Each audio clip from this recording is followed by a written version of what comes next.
dalykas, kuris yra ir gal net faina apie jį kalbėti, kad iškelti tokį, pamastymą galų gale kiekvieno galvoje, kad ar aš tikrai taip noriu.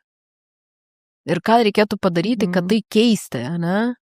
Kad ne tik pakalbėti, kad vyras turi būti labiau įtampoje, o moteris labiau atsipalaidavus. Bet realiai, kaip moteriai, žinai, ugdyti gal savo atsipalaidavimą, kaip vyrui savo įtampą auginti. Aš tai visą laiką sakau savo vyrui, eik muštis. Turiu galvoj, kad, nežinau, eik boksuokis, eik ten, sakykime, kažkokią atrask kažką, kas būtų, nežinau, būgną mušti, ar kažką, kas būtų toksai dėmesys, fokusas ir panaudota jėga vyriškai. Ir, žinai, mūsų šiaip šios dienos arba tiesiog šių dienų kultūra moko atsipalaidavimo. Šiaip moko, ne? Jo, mes kažkada diskutavom meditaciją, ne? Taip, vietoj to, kad, sakykime, eit ugdyti, kaip nukreipti, sakykime, kryptingai kažkaip veikti, ne, ir tą nerimą kažkur padėti kryptingai, tai dažniausiai tą nerimą sako, eik atsipalaiduosi, eik pamedituosi. Tai aš supratau, kad aš baisiai supikau ant meditacijų, ypatingai tų, kur tiesiog atsisėdi ir, pakvepuoji, viskas okei, dėmesį sutelki, ten taip, aš suprantu. Bet vyrams, rimtai, aš tai sakyčiau, kad vyras turėtų medituoti veikdamas. Aš nežinau. Yra geras pasakai, žinai, medkirtys kirto medį ar skaldė malkas prieš nušvitimą ir po nušvitimą. Kad realiai, čia šiaip kažkaip atsimenu šitą, bet aš pagalvoju iš meditacijos pusės, ne, kaip sakai, kad nurimti, dėmesį sutelkti. O jeigu, žinai, tas dėmesio sutelkimas ar nurimimas, skirtingai, tarkim, turėtų veikti ir vyrą, ir moterį. Aš taip net kažkaip dabar tokia mintis atėjo, ne? Jeigu moteris iš tikro, jeigu moteris yra prigimtinai linkusi į įtampą, biškį įsitempti, tai jai meditacija padeda nurimti, sugrįžti, ne? O jeigu vyrui, tarkim, jis yra prigimtinai linkęs šiek tiek į atsipalaidavimą, tai tada galbūt meditacijam gali padėti tą išsiskaldžiusi dėmesį į visus dalykus, sugrąžinti, sutelkti, kad jis galėtų nukreipti.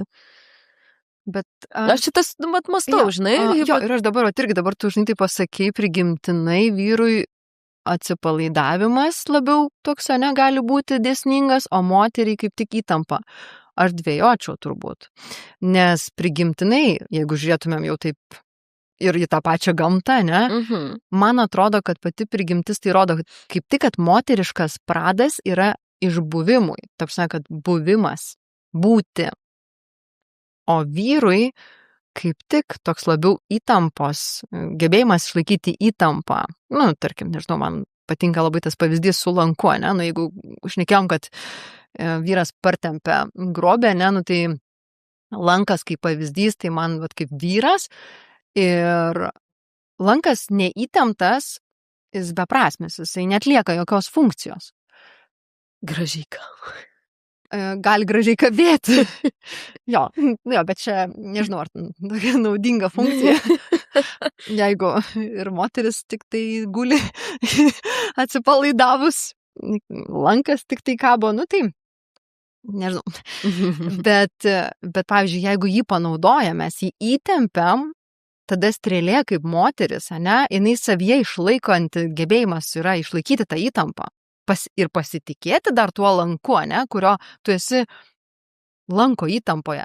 Vyro įtampoje. Vyro įtampoje. Tai reiškia, moteriai linkėjimas būtų sugebėti išbūti, nekontroliuoti, nežiūrėti, netikrinti, bet sugebėti išbūti. Tada moteris su tuo išbuvimu jinai sugeba. Vyras nutaiko kryptį, ne, nes tai yra vyro toks jau kaip ir pagrindinis momentas. Ir jinai tiesiog su pasitikėjimu skrieja tiesiai į taikinį ir aišku, abudu laimėtojai.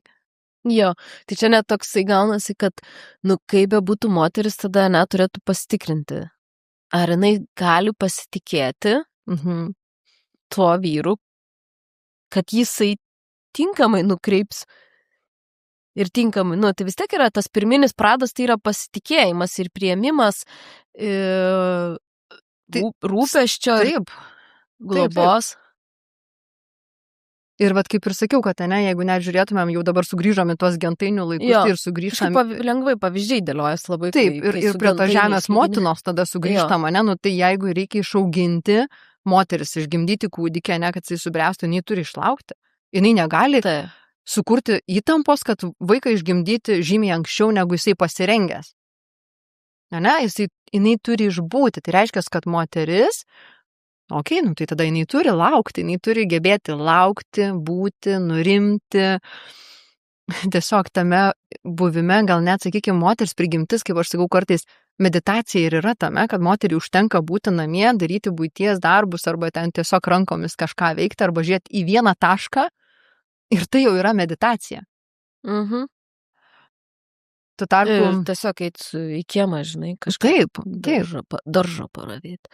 Tu tarpu vyrams, tai ir yra, man atrodo, ta priešinga galia, ta įtampos galia, kuri padeda visą tai įgyvendinti, tai kūdikis gimsta natūraliai, sakykime, jeigu takais gimsta, jisai gimsta stumimo dėka.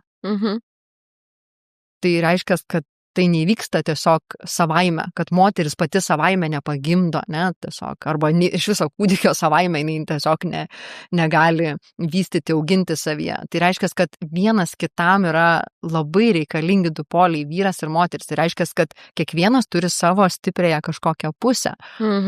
Ir kuomet mes ją sugebam atskleisti, tai mes sugebam ir